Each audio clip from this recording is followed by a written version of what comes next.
Greetings, dear brethren. Today is August 27th, 2022. I'm Brett. I'm the host of this channel, and I'm bringing you the reading of the 7th Vial. We are in chapter 18 today, the Harpers on Mount Zion. And I just want to quick remind everyone that this book was published in 1868. However, please remember that there is an 1848 version of the 7th Vial. So if you happen to run into a document on the internet called the 7th Vial by James Aitken Wylie, it's more than likely the 1848 version, not the 1868 version you find here. I just want to remind everyone that if you're looking for a copy of this book, that the one that I'm reading, you have to go to my archive.org page and get it there. And you can find it there along with a few other interesting books. I don't have a lot on my archive.org because I haven't put much time into collecting all kinds of materials to put on there. I just put what is, basically happening on my channel up there, or I post other things up there too. I've done a couple things for Jörg Glissman, but that's about it. I haven't really done much on that end. I'm more working on videos and working on different recordings. That's my main thing.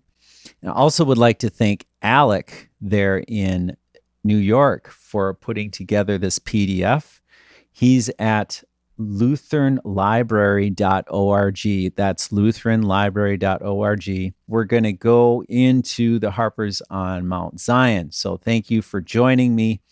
I apologize for not being able to read some of these words properly or get the Roman numerals wrong from time to time, but please bear with me. We'll get through this. The main idea is to give you an idea of where our heritage, our Protestant heritage, comes from.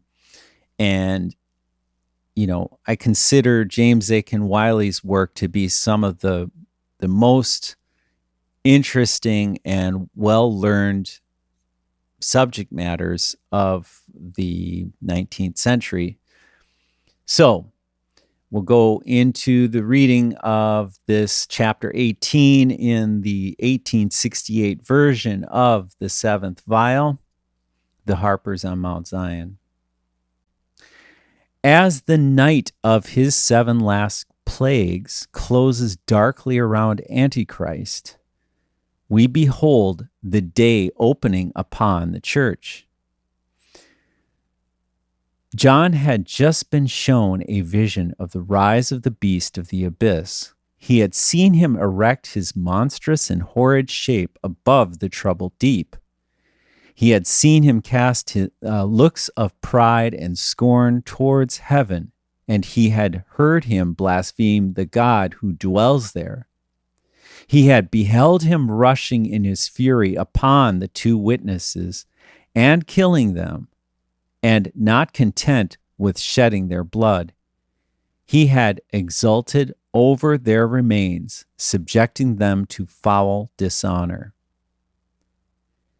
And I just have to add a note here that if you're unfamiliar with this description of the 2 witnesses, you should listen to our discussion along with Jörg Glissman and Michael on the Divine Program of the World's History, that little book by Albert Close. And you should also check out what J.A. Wylie had to say in the previous chapters, one of them titled The 2 Witnesses.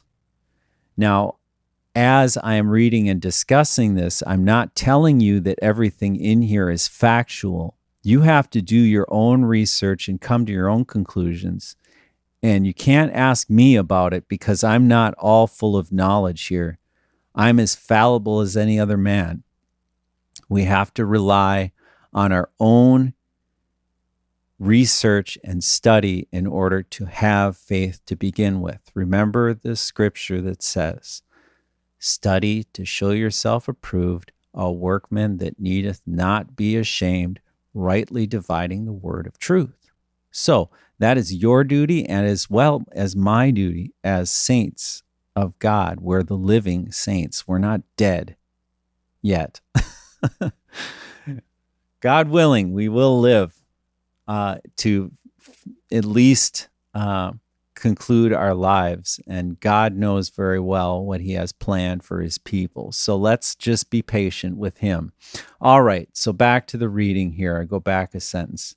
He had beheld him rushing upon his fury upon the two witnesses and killing them, and not content with shedding their blood, he had exulted over their remains, subjecting them to foul dishonor. All the while these deeds were being enacted, John had seen the world bowing down before the beast and worshiping him as God. After these awful events, one would have expected the next scene to be the terrible one of the beast's overthrow. But the catastrophe is not yet.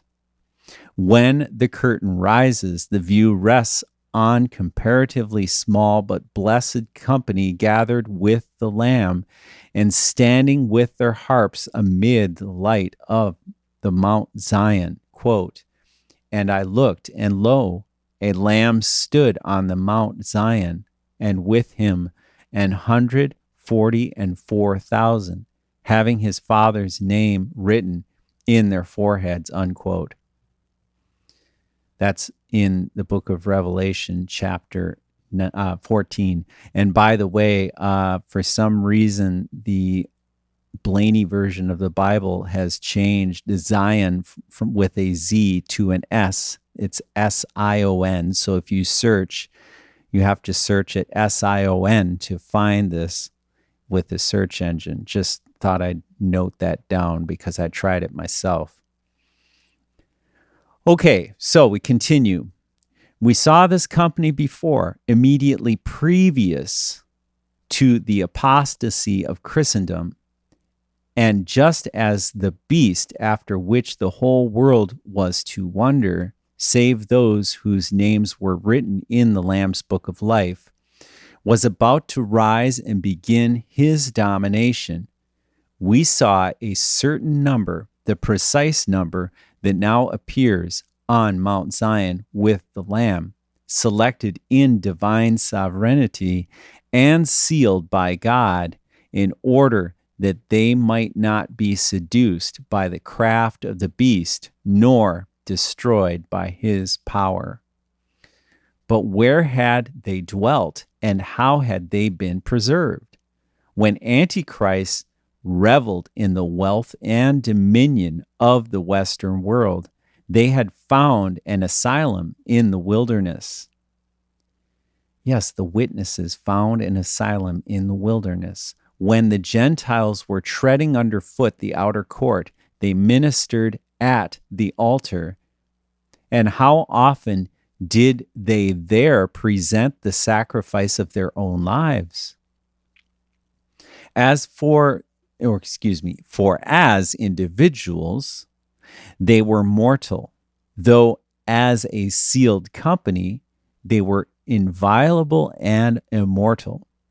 But now, after being so long hidden from view, they reappear, and not one of them is lacking. The identical number sealed at the commencement of the 1260 years of sackcloth is seen with the Lamb on Mount Zion. Now that these years begin to draw towards a close, quote, and I heard the number of them which were sealed, unquote. The special attention of the apocalyptist was called at the time. Okay, scratch. Going to the back of the sentence. The special attention of the apocalyptist was called at the time to number the sealed the number sealed, and might afterwards mark the wonderful fact of their complete preservation. Quote, I heard the number of them which were sealed, and there were sealed 144,000, unquote. John recognized them as the same company and could not but admire their completeness, notwithstanding the calamities and apostasies that had been prevalent since the epoch of their selection. Quote, and I looked, and lo, a lamb stood on the Mount Zion, and with him 144,000, having his Father's name written in their foreheads, unquote. To what occasion in the church's history does this appearance refer? It is exceedingly improbable that so important an epoch as the Reformation would pass unrepresented in this symbolical drama. It had been referred to in the history of the witnesses under the symbol of their resurrection, but we would expect also to meet it in the parallel prophecy of the beast. The chronological point where we would naturally look for it is precisely that which this vision of the 144,000 on Mount Zion occupies. Without hesitation, therefore, we conclude that this vision symbolizes the Reformation. Then the cloud which had veiled the quote-unquote sealed church, although the long night of the domination of Antichrist was parted, and she looked forth, quote, fair as the moon, clear as the sun, terrible as an army with banners, unquote. The several parts of the vision exactly agree with the various facts of that great event. These we shall briefly note. The company appeared on the Mount Zion, the symbol of the true church, in opposition to the city now trodden underfoot of the Gentiles. They appeared with the Lamb, the true priest, in opposition to the false prophet, after which the world wondered. His Father's name was written on their foreheads, i.e., they made open profession of his truth. John heard a voice from heaven, quote, as the voice of many waters, unquote, symbolizing the nation that embraced the Reformed faith. Waters being the symbol of nations, Germany, Denmark, Sweden, Holland, Geneva, England, Scotland. He heard, too, quote, as the voice of a great thunder, unquote. The symbol of those mighty dispensations of providence which attended and followed the Reformation, quote, and I heard the voice of harpers harping with their harps, unquote. The wonderful unanimity of sentiment and harmony of confessions which they reigned among the Reformed churches are brought finally before us in this symbol. Scattered throughout several of the countries of Europe, yet holding and expressing the same views of truth. They resembled a confederate company of harpers, whose sweet melodies filled the lands where they dwelt. And even in our days of division, we perpetuate the recollection of that noble song which was sung upon their well-strung harps by the general use of the phrase, the harmony of the Reformed confessions. Quote, and they sung as it were a new song before the throne and before the four beasts and the elders, unquote. In the various places in Scripture in which reference is made to a new song being sung, we find that the occasion is some new and single deliverance, a deliverance so great, marvelous, and complete as to take precedence of of all former deliverances and supersede all former songs, which was the song of Moses at the Red Sea. Such was the song of Deborah when Sisera was discomfited, or rather discomfited. And such was that of the captivities when they escaped from Babylon. Quote, the ransomed of the Lord returned and came unto Zion with singing, unquote. So the new song sung by the 144,000 who had escaped from mystic Babylon is finely expressive of the stupendous character of the deliverance now wrought and the wonder, gratitude, and joy of those whom it redeemed from anti-Christian bondage. They were like them that dream. Their mouth was filled with laughter and their tongue with singing. Quote, but no man could learn that song save the 144,000 which were redeemed from the earth, unquote. They only who had participated in the deliverance, been redeemed from the papal earth, could join in the song of thanksgiving, or, if by that song be meant the truth professed with such singular unanimity by the Reformed churches, then none but those who had been elected by God's grace and illuminated by His Spirit could learn that song. God had, quote, an election, unquote, in the various countries of Christendom. And they only, from the era of the Reformation downwards, have been able to profess the truth as held by the Reformed churches. That's right.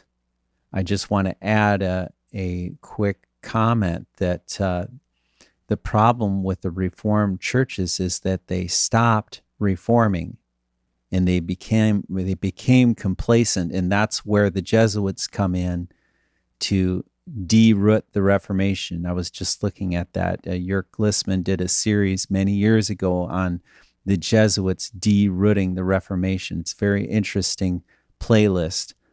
I think I have a saved playlist on my channel. You can find that playlist on Jörg Lissman's channel, Joggler66.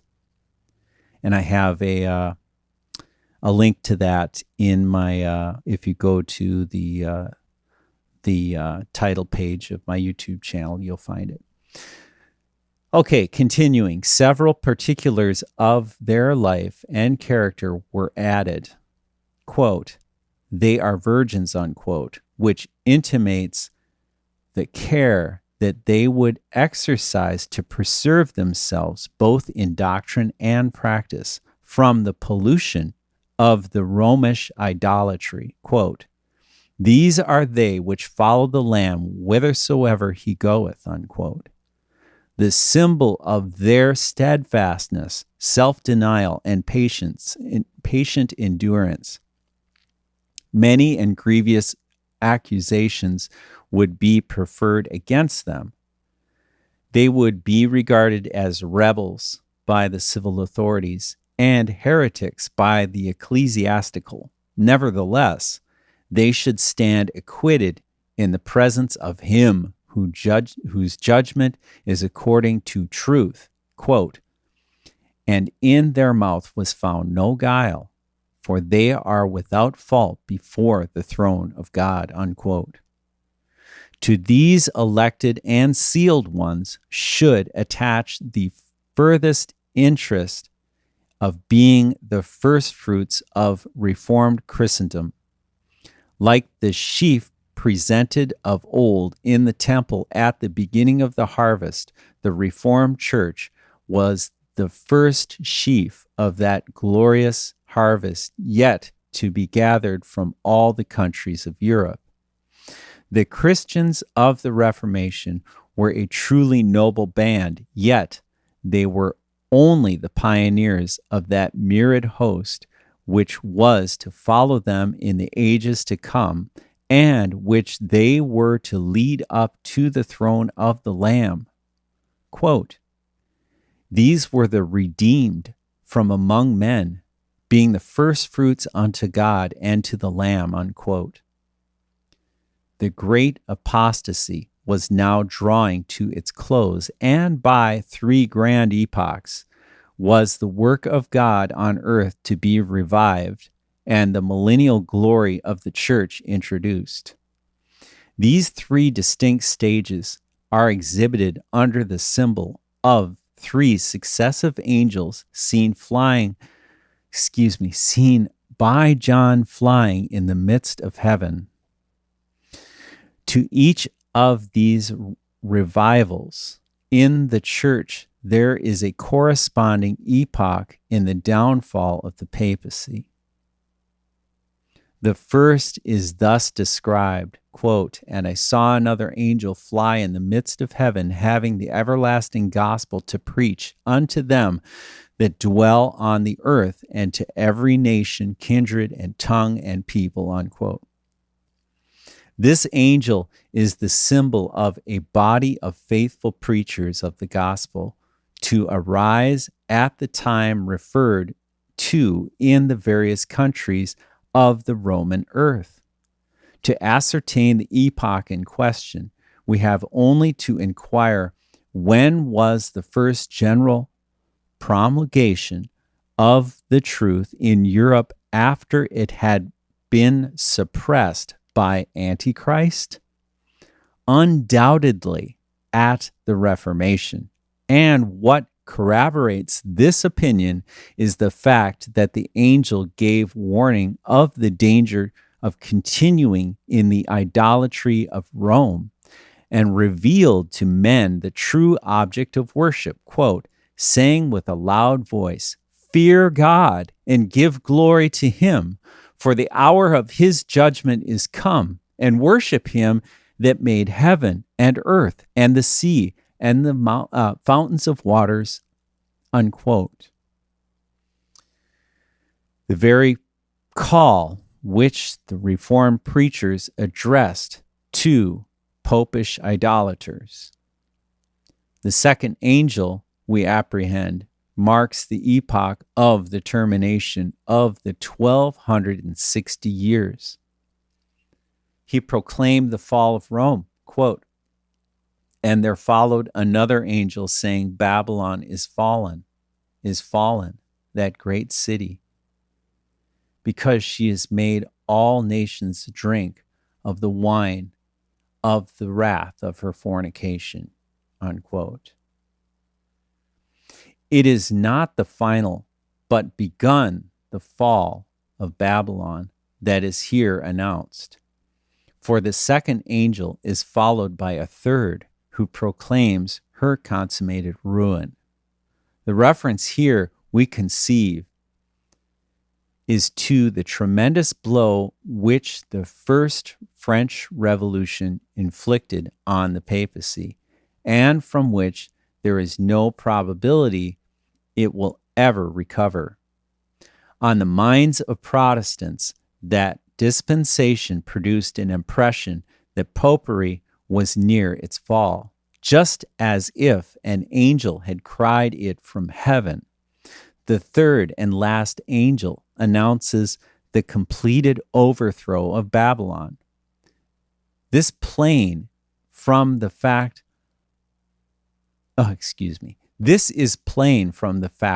that the terms of the proclamation are the same with those which are in other parts of the apocalypse. Okay, let me try this again. This is plain from the fact that the terms of the proclamation are the same with those which in other parts of the apocalypse are employed to express the final and consummated doom of Antichrist, a cup of unmixed wrath and torment with fire and brimstone, the smoking of which ascendeth up for ever and ever.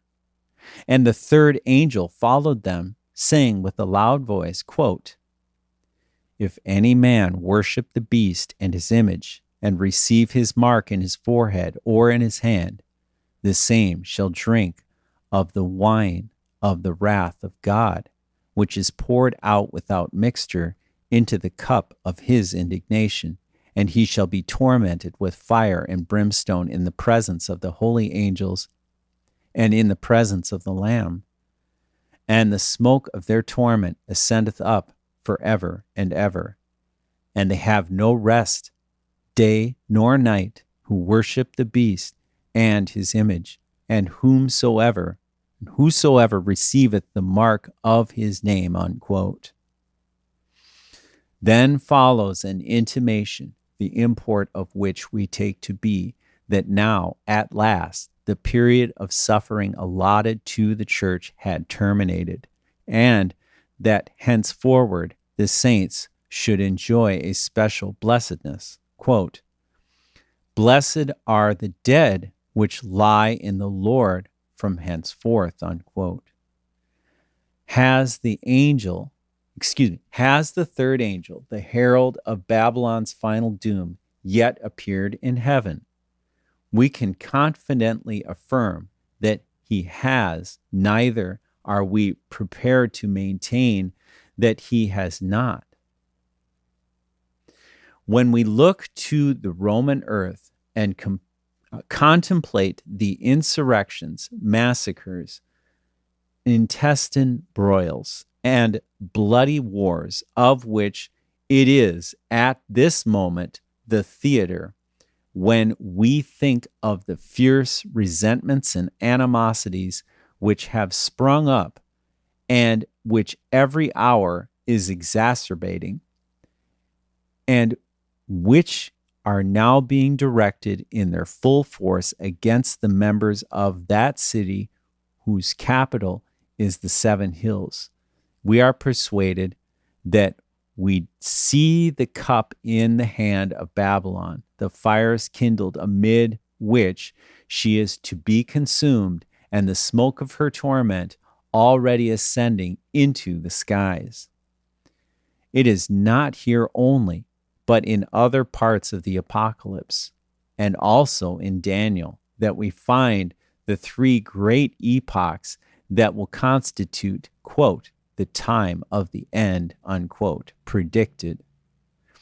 Daniel, as we have already said, adds a period of 75 years to the 1260, the commencement of that period synchronizing, we conceive, with the second angel who announces the begun ruin of Babylon and its termination, with the third angel who proclaims Babylon's completed destruction. In chapter 18 of the Apocalypse, which contains a lengthened and detailed account of the overthrow of the papacy, we find that overthrow marked off into three periods.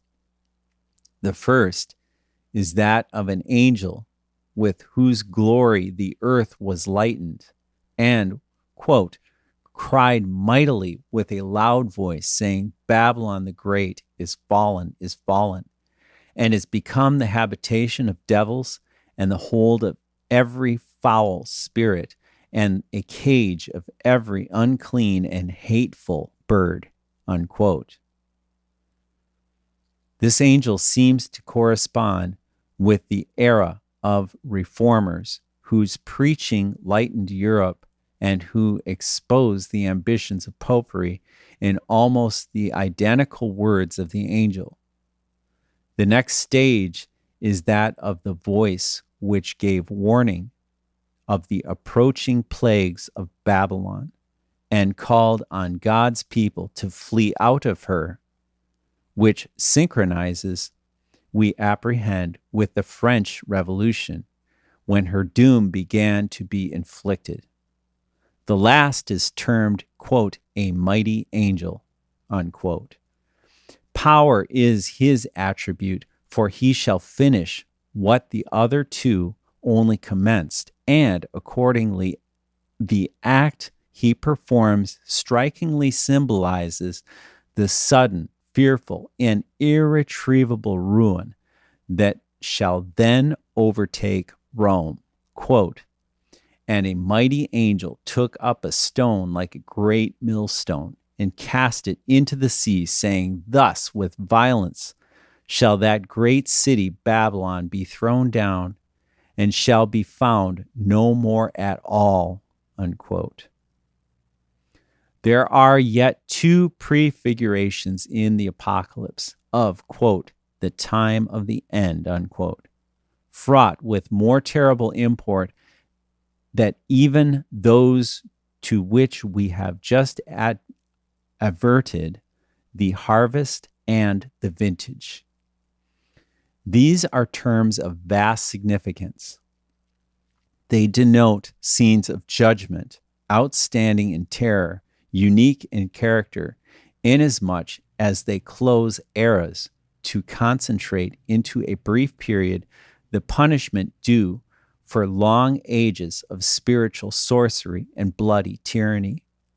The first, the harvest, to wit, we are disposed to think synchronizes with the termination of the 1260 days and was opened by the great event which marked that era and which, breaking out in unprecedented horror in France, overspread Europe in desolating war. The last and more awful scene, the vintage, to wit, is yet to come, but probably it will fall out at the termination of the 75 supplementary years. The intelligent reader can scarce fail to remark how strikingly this accords with the manner of Antichrist's destruction as foretold by Paul in 2 Thessalonians chapter 2, verse 8. Quote, and then shall that wicked be revealed, whom the Lord shall consume with the spirit of his mouth, and shall destroy with the brightness of his coming, unquote. Consume gradually by the preaching of the gospel, as had been the case ever since the Reformation, and destroy suddenly at last by the lightning-like and exterminating judgments of the seventh trumpet. It thus appears that not in a single day or year, but by three mighty and progressive dispensations, is Rome to be destroyed, and the millennial glory of the church established. Rome must pass through long years of shame, disgrace, humiliations, sufferings, and torment. Yes, let me repeat that. Rome must pass through long years of shame, disgrace, humiliation, sufferings, and torment. Can anyone tell me, isn't that what we're seeing today? Okay, back to the reading. Awful horrors will crowd around the path that leads down into her tomb. Dismissed, she cannot be from that or from this earthly scene till the world resound with her woes, as once it resounded with her crimes.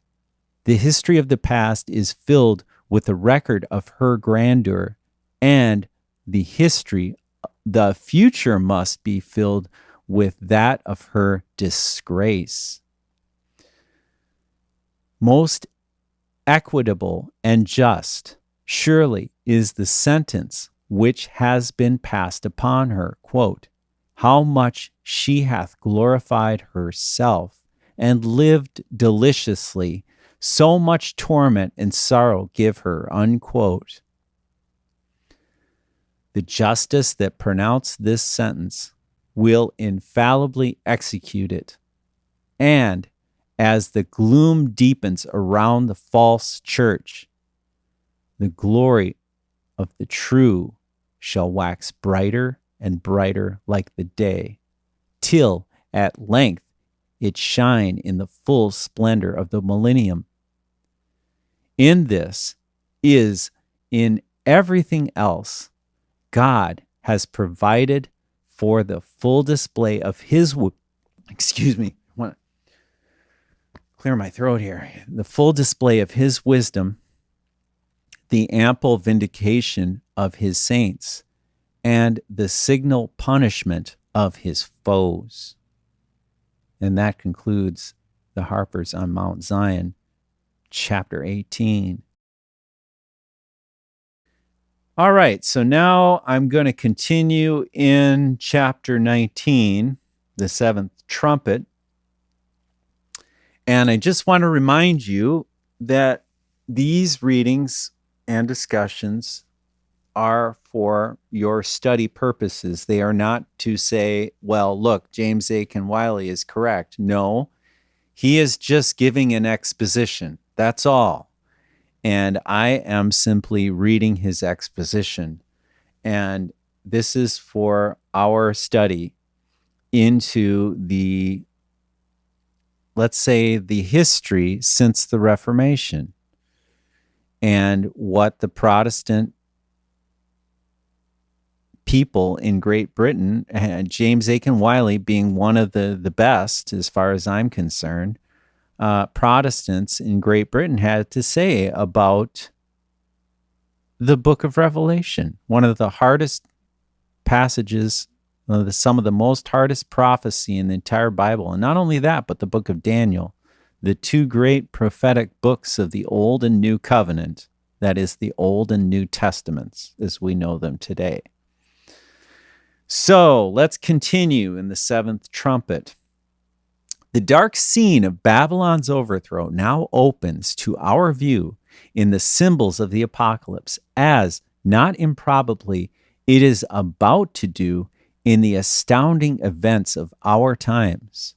Remember, mind you, this is 1868 he's speaking of.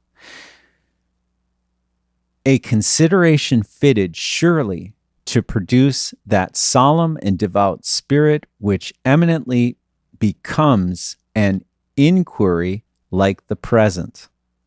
The commencement of the dreadful catastrophe is notified to the world by the trumpet of the seventh angel. The first question is here: when did this angel sound? We derive material aid in determining this point from an intimation immediately preceding that of the angel's sounding, quote, "The second woe is past, and behold, the third woe cometh quickly," unquote. The second woe was the Turkish invasion. The capture of Constantinople in 1453 formed the acme of that power. We cannot surely make that date the end of the Turkish woe, for we find the Turks afterwards becoming a woe to the Western world. The first check given to their arms was in 1673 by John Sobieski before the walls of Vienna. This is the earliest date we can assign to the passing away of the second woe. But even this appears to be too early, for the form of speech here employed intimates not merely that the woe had begun to decline, but that it was past, and we think with Mr. Eliot that 1774, in which the year the Turks, after sustaining repeated defeats by the allied forces of Russia and Austria, signed a peace, the terms of which were dictated by the conquerors, is the true period when the woe had passed. Before 1774, then the seventh trumpet, which forms the third woe, could not be sounded. But it must have been sounded soon after, for the third woe was to follow quickly on the passing away of the second. The next great epoch of calamities that opened on the world followed the exhaustion of the Turkish woe at the distance of only 15 years, the French Revolution. Beyond that event, 1789, we are not disposed to defer the sounding of the seventh angel, and we cannot fix it earlier. This makes the sounding of that angel synchronize with what Daniel designates, quote, the time of the end, unquote, and also with the termination of the 1260 years and the appearance of the angel with the cry of Babylon's falling. The sounding of the seventh trumpet was instantly followed by great voices in heaven announcing the conversion of the kingdoms, the wrath of the nations, the time of the dead, that they should be judged, and the opening of the temple of God in heaven, accompanied by lightnings and voices and thunderings and an earthquake and great hail. What an awful picture! Darkness and light, terror and joy are strangely blended in it. The earth shakes beneath our feet, and the heavens begin to thunder fearfully above us, while tempests of lightning and hail are poured from the sky. Mysterious voices are heard announcing the coming of a new age, and brightest omen of all, the temple of God in heaven opens, but the darkness of the tempest, which is raging on the earth, does not as yet permit us a sight of his glory. This symbolic scene sketches, as it were, the character of the era to be introduced by the seventh trumpet, and it specifies the leading events that were to now, It specifies the leading events that were now to fall out and the heads of those great judgments, the particulars of which were to be given under the vials. These symbols we can indicate, not illustrate.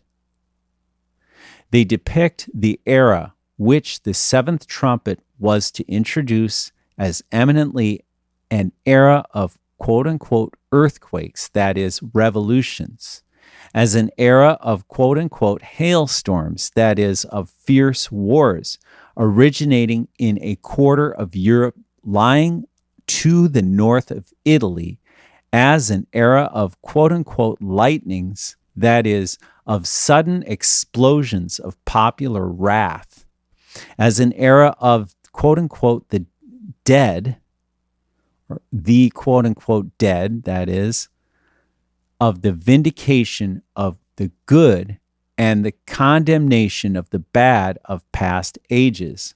But with these would mingle other agencies.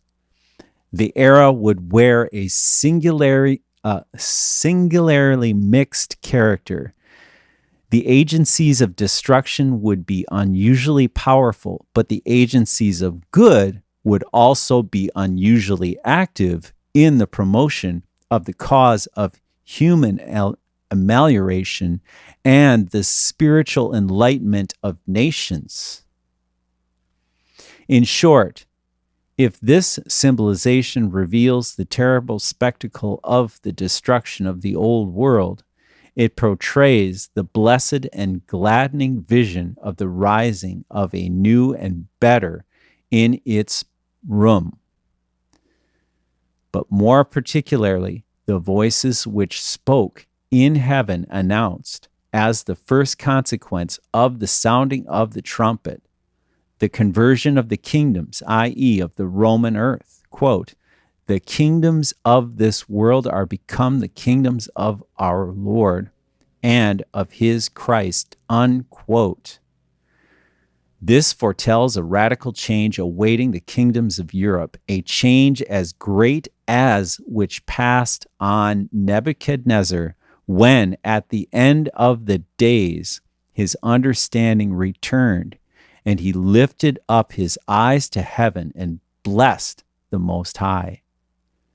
Like their prototype, these kingdoms have long been smitten with the mad rage and ferocious cruelty of the wild beast. They have labored under a moral and political madness. But at the end of the days, their reason shall return, and they shall praise and honor him that liveth forever. The Roman element which Justinian breathed into them shall become extinct. New principles shall guide their policy, even those of the Word of God. Their wealth and power shall be devoted to higher objects, the true happiness of their subjects. And whereas they have been the bulwarks and fences of superstition, they shall come to account it their glory to subserve the interests of God. But first, they must pass through that period of convulsion foretold by Daniel under the symbol of the breaking in pieces of the image. Quote, and the nations were angry, unquote. This implies that at the period of the seventh angel, the nations of the Roman world will become exceedingly exasperated. The words forebode an era of turbulence and fierce contention. The object of their rage is not stated, but it is instructive to observe that it is the nations that are angry, not the beast.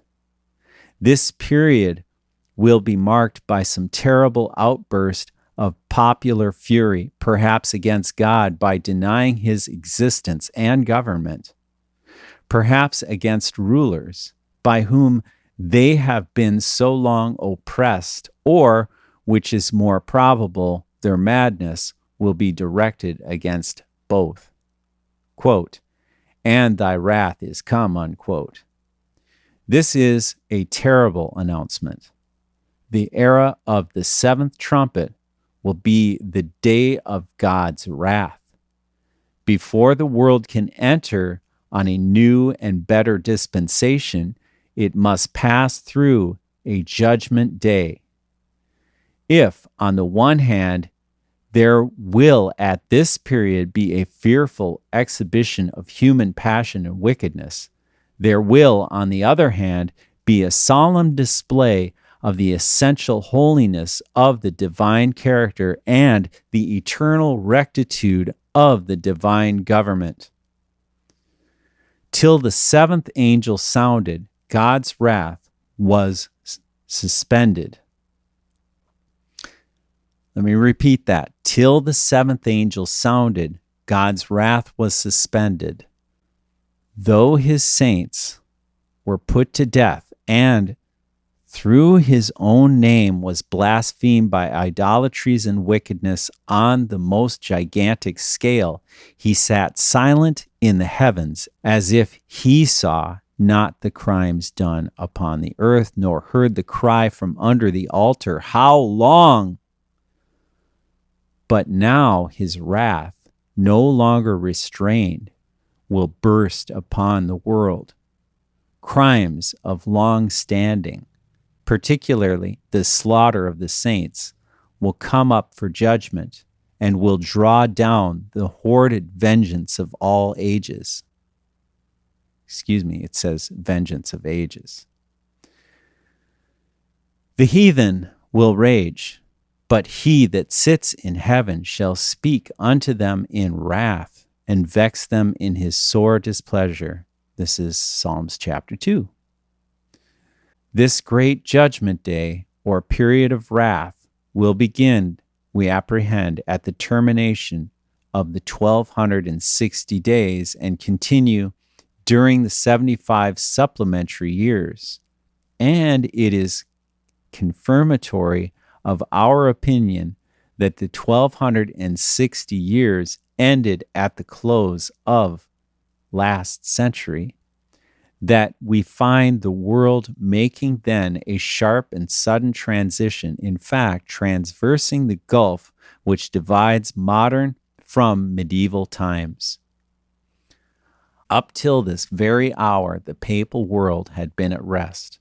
Rome sat tranquilly upon her 7 hills, and as she cast her eyes abroad upon the subject nations, promised herself an eternal dominion, an eternity of dominion, She was saying in her heart, quote, I sit a queen and am no widow and shall see no sorrow, unquote.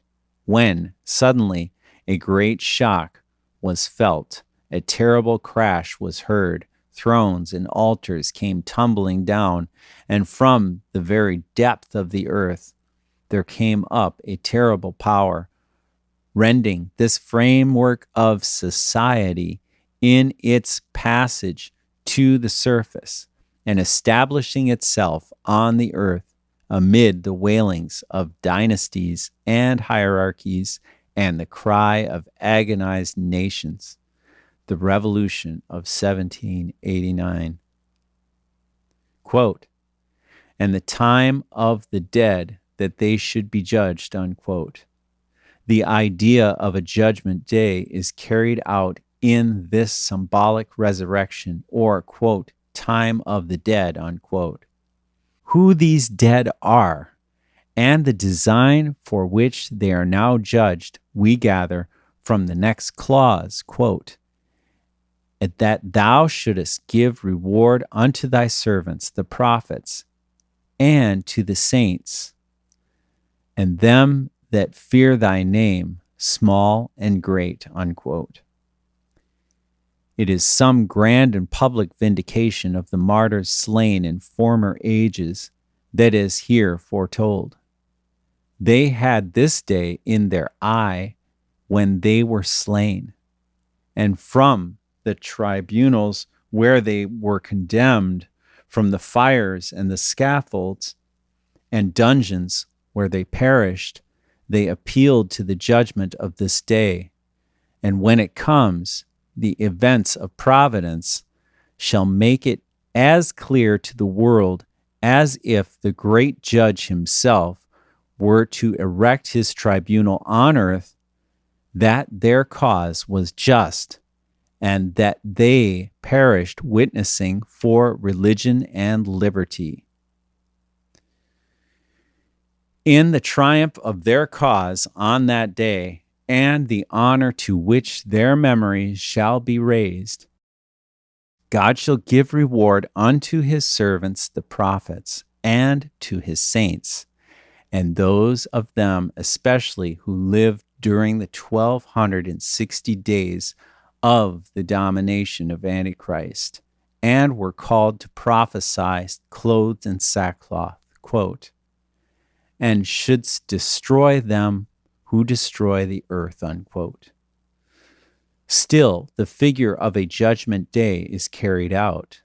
After the raising of the dead comes the separation between the two companies, the public acquittal of the one, who now receive their reward, and the public condemnation of the other, who now pass to their punishment, quote, them who destroy the earth, unquote. This is a description of popery as striking as it is compendious. Popery has destroyed man morally by the idolatry and crime in which it has sunk him.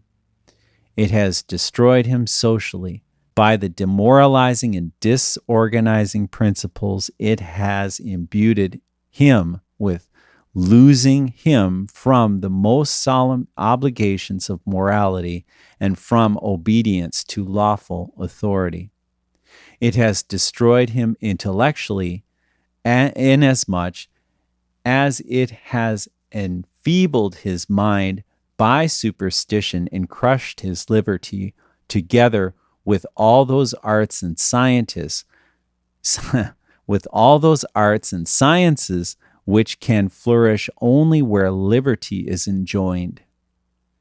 And it has destroyed man physically by plunging him into ignorance, improvidence, sloth, and poverty. It has covered those countries in Europe where it prevails with comparative barrenness, hovels, and rags, thus making them monuments of the fact that popery as a system destroys the earth. But now itself shall be destroyed. An eminently judicial character will belong to the era of the seventh trumpet. Quote, the judgment shall sit, unquote, says Daniel, at the end of the 1260 days, to take away the dominion of the papacy, to consume and to destroy it unto the end. So clearly retributive a character will then belong to the events of providence, that God's tribunal will be, as it were, visibly set up before the nations. The moral sense, if not the bodily eye, will see an august judge erecting his throne amid the clouds and tempests of that era, and summoning before him one great criminal. The past murders, tyrannies, crimes of Rome will be brought up to confront her, and so signal a disclosure of her true character shall be made before the nations whom she has seduced and destroyed, that the whole world will acquiesce in the justice of her doom. Quote, and the temple of God was opened in heaven, and there was seen in his temple the ark of his testament, unquote. The symbol of the partial enlargement of the Protestant Church and the readier access now afforded to the men of the Roman earth to the Bible, contemporaneously with the French Revolution, or immediately subsequent, there was a signal revival of the evangelic and missionary spirit in Britain. Numerous societies were formed for the spread of the gospel and the circulation of the scriptures. Okay, here comes the word which I cannot repeat. We should say the gospel here, not this word. This is a Jesuitical word. It comes from the Jesuits. Doesn't belong in the Protestant book. Yeah, the gospel was set on foot to almost all parts of the world. The West Indies, the South Sea Islands, Africa, Australia, Greenland. The evangelization of India was a work not too mighty to be undertaken. The Jews were visited, and even the benign and idolatrous churches of Eastern and Western Christendom were not neglected. The French Revolution opened great part of Europe, a great part of Europe, to the preaching of the gospel. Thus the temple was opened, and the ark of the testament, the Bible and gospel, which popery had veiled, was anew discovered to the Roman nations. But the statement must be taken in connection with another most important intimation. In the end of chapter 15, respecting the temple now open, quote, and the temple was filled with smoke from the glory of God and from his power, and no man was able to enter into the temple till the 7 plagues of the 7 angels were fulfilled, unquote. God was present on the scene as an avenging God, punishing the popish nations for the blood they had shed in the idolatries they had committed, the smoke from the glory of God and from his power that filled the temple, and till he had vindicated his holiness by the infliction of these awful plagues, no man was able to enter into the temple. Nevertheless, all the while the storm was raging, it stood open, revealing, as it were, to the nations the sanctuary of safety and the temple of worship, where they should ultimately be gathered. Since evangelistic agencies began to be employed on the continent of Europe, there have been individual conversions, not a few, but there has been no general or national evangelization, nor are we to expect that there will be till the judgment of the 7th vial is ended. France, Austria, and the other popish countries continue nominally popish to this hour.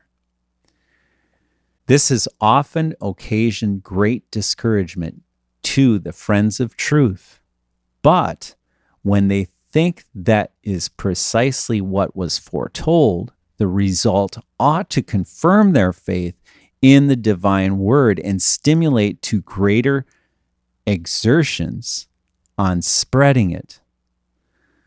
The labors of the gospel are not in vain, though not followed by immediate fruit. After the, quote, lightnings and thunderings and great hail, unquote, of the vials will come the, quote unquote, tender rain of the Spirit, and then the seed he is now sowing shall rise up. He who has gone forth to sow in tears shall carry back the sheaves of that glorious harvest amid songs of joy. Okay. And here's a French word that Brett cannot pronounce. I think it's the Arc de Triomphe. The Arc de Triomphe at Paris, which forms the approach to the city on the west, is inscribed all over with the great battles, the great battlefields of Napoleon. No nation but the French could show so long a list of victories gained in so short a space. These are the lightnings, thunderings, earthquake, and hail of the 7th trumpet. Paris may become a field of ruins or an heap of ashes, heaven thus marking its abhorrence of a city in which so much iniquity has been committed by making this its site like that of Nineveh or of Babylon. But though this fate should befall this splendid but guilty capital, the Arc de Triomphe, from its isolated position and amazing strength, will most probably survive with its awful scroll, and, like the Arch of Titus, amid the ruins of Rome, will become a witness to the truth of prophecy by proclaiming to after ages how terrific the storm that burst on Europe, overturning its thrones and desecrating its temples, and wrapping in flames its proudest capitals and fairest cities, blackening its plains with battle and dyeing its rivers with blood, and of all that industry had accumulated and art had created and victory achieved in past ages, leaving only a melancholy wreck the instant the trumpet of the seventh angel was heard to sound. And that ends the reading.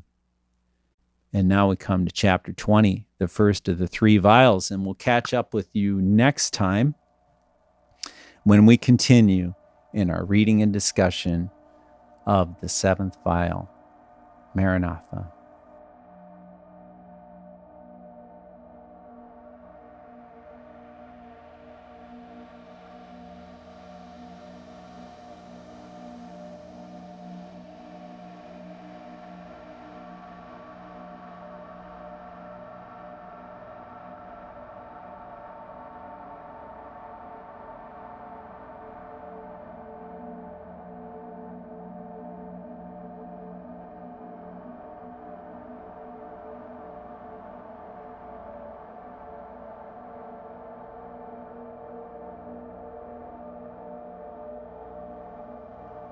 Pope Francis met with more than 200 participants in a congress organized by the Society of Jesus. It's about the meeting, A Journey of Justice and Reconciliation.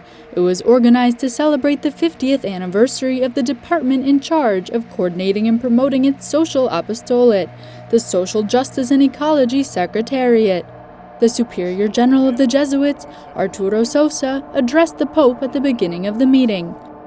Lo más importante de este congreso es ver con claridad los caminos a recorrer en el futuro inmediato, en el mediano y largo plazo. Pope Francis gave his speech in Spanish, where he repeated that the world is in a critical social situation. Subsiste la trata de personas, abundan las expresiones de xenofobia y la búsqueda egoísta del interés nacional, las desigualdades entre países y en el interior de los mismos crece sin que se encuentre remedio, con una progresión, yo diría, geométrica. The Pope recalled that the world is in a World War III, fought in little pieces, and that a radical change of mentality is necessary to foster dialogue. Necesitamos de una verdadera revolución cultural, una transformación de nuestra mirada colectiva, de nuestras actitudes, de nuestros modos de percibirnos y de situarnos ante il mondo. Il pensiero quest'oggi va soprattutto a quanti sono stati colpiti direttamente dal coronavirus, i malati, a coloro che sono morti e ai familiari che piangono per la scomparsa dei loro cari, ai quali a volte non sono riusciti a dare neanche l'estremo saluto. Per molti è una Pasqua di solitudine, vissuta tra i lutti e tanti disagi che la pandemia sta provocando, dalle sofferenze fisiche ai problemi economici. Questo morbo non ci ha privato solo degli affetti, ma anche della possibilità di attingere de persona alla consolazione che sgorga dai sacramenti, specialmente dell'Eucaristia e della riconciliazione. In molti paesi non è stato possibile accostarsi a essi, ma il Signore non ci ha lasciati soli.